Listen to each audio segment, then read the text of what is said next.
কাউকে যদি আপনি অনুসরণ করতে চান, পৃথিবীতে একমাত্র মানুষ হলেন মুহাম্মদ রাসূলুল্লাহ সাল্লাল্লাহু আলাইহি ওয়াসাল্লাম, যাকে আপনি নির্দ্বিধায় অনুসরণ করতে পারেন। মিলাদুন নবী, মিলাদ মানে হলো জন্মবৃত্তান্ত, আর নবী তো যিনি বার্তাবাহক আল্লাহর পক্ষ থেকে, সুতরাং মিলাদুন নবী মানে হলো নবীর জন্মবৃত্তান্ত। পাশাপাশি আরেকটি শব্দ রয়েছে সিরাতুন নবী। সিরাত মানে হলো জীবন বৃত্তান্ত, সুতরাং সিরাতুন নবী হলো নবীর জীবন বৃত্তান্ত। মিলাদুন নবী আলোচনার বিষয়, আর সিরাতুন নবী হলো আলোচনা এবং অনুসরণের বিষয়। নবী করিম সাল্লাল্লাহু আলাইহি ওয়াসাল্লাম এমন একটা সময় পৃথিবীতে আগমন করেছিলেন যখন গোটা পৃথিবী অন্ধকারে ডুবে গিয়েছিল। নীতি নৈতিকতা বোধ বলতে মানুষের মধ্যে কিছু ছিল না, গোটা পৃথিবী অন্ধকারাচ্ছন্ন হয়ে গিয়েছিল। হেন কোনো অন্যায় ছিল না, মানুষ করতো না। মানুষ এমন বর্বর হয়ে গিয়েছিল যে পিতা তার নিজ কন্যাকে জীবন্ত কবর দিত।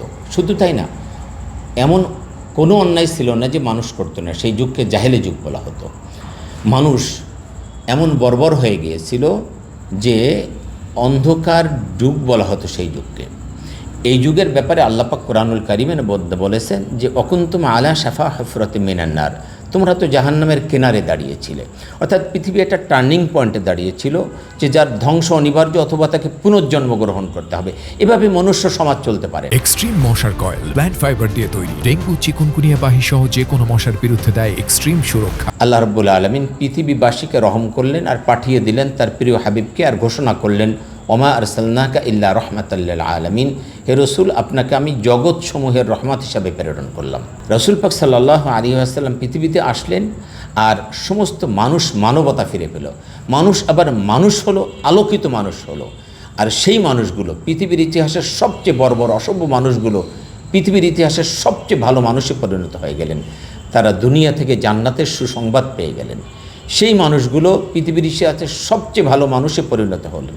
আপনি যদি সারা পৃথিবী খোঁজেন, একজন আবু বকরকে আর পাবেন না, একজন ওমর, একজন ওসমান, একজন আলী, একজন খাব্বাব, একজন খালিদ বিন ওয়ালিদকে আর আপনি খুঁজে পাবেন না। এত ভালো মানুষে তারা পরিণত হয়েছিলেন।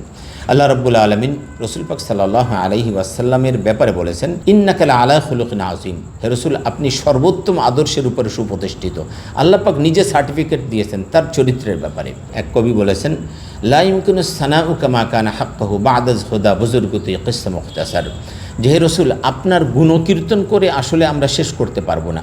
আপনার যথার্থ গুণকীর্তন করা আমাদের পক্ষে সম্ভব নয়, তবে এতটুকু বলতে পারি যে আল্লাহর পরেই যার স্থান তিনি হলেন আপনি। রসুল পাক সাল্লাল্লাহু আলাইহি ওয়াসাল্লামের মর্যাদা আসলে এরকম যে আল্লাহ রাব্বুল আলামিন হলেন স্রষ্টা, আর সব কিছু হলো সৃষ্টি। সৃষ্টির মধ্যে সবার উপরে যার সম্মান তিনি হলেন মুহাম্মদ রাসূলুল্লাহ সাল্লাল্লাহু আলাইহি ওয়াসাল্লাম। আল্লাহ রাব্বুল আলামিন এই জন্য বলছেন লাকাদ কানা লাকুম ফি রাসূলিল্লাহি উসওয়াতুন হাসানা, যে তোমাদের জন্য রসুলের জীবনের মধ্যে রয়েছে উত্তম আদর্শ। সুতরাং আমরা যদি কাউকে আইডল মনে করি, কাউকে যদি আইডল হিসেবে মানতে হয়, তিনি হলেন মুহাম্মদ রাসূলুল্লাহ সাল্লাল্লাহু আলাইহি ওয়াসাল্লাম। কাউকে তিনি হলেন মুহাম্মদ রাসূলুল্লাহ সাল্লাল্লাহু আলাইহি ওয়াসাল্লাম। মুহাম্মদ সাল্লাল্লাহু আলাইহি ওয়াসাল্লামকে অনুসরণ করার ব্যাপারে আল্লাহ পাক কোরআনুল কারীমের মধ্যে বারবার আমাদেরকে তাকিদ দিয়েছেন। সেজন্য আমাদের দায়িত্ব হলো আমরা যেন জীবনের প্রতিটি ক্ষেত্রে আল্লাহ রসুল সাল্লাল্লাহু আলাইহি ওয়াসাল্লামকে অনুসরণ করি।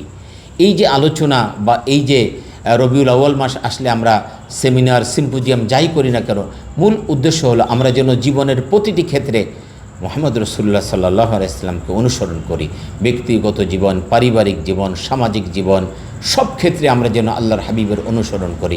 আল্লাহ পাক সেজন্য এভাবে বলেছেন ওমা আতাকুম রসুল ফাখুদুহু ওমা নাহাকুম আনহু ফান্তাহু, আমার রসুল যা কিছু আদেশ করেছেন সব জীবনে বাস্তবায়ন করো, আর যা নিষেধ করেছেন সব কিছু থেকে তোমরা বিরত থাকো। আমরা যদি সেই কাজটি করতে পারি